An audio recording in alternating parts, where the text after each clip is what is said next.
lacking or vastly reduced melanin in almost all parts of the body. These results into a diverse shade of elegant red eyes in Enos and Fallows. This is what captivates most of the breeders, the charmed red eyes of these beautiful birds. But what makes them beautiful in our eyes is what also makes them weak. Lacking or reduced melanin in birds has its consequences. 1. Protection against UV radiation.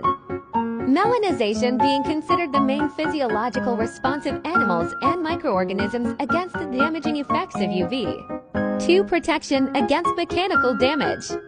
Feather and bill melanization makes increase the hardness of these structures. Melanin has also been proven to give the birds protection from feather-degrading bacteria and primitive component of the innate immune system.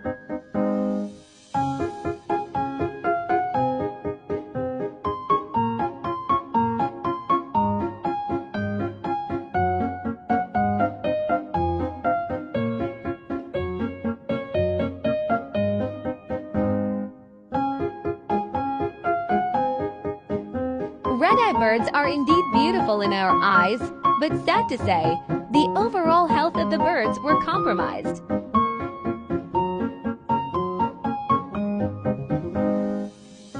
Follow for more.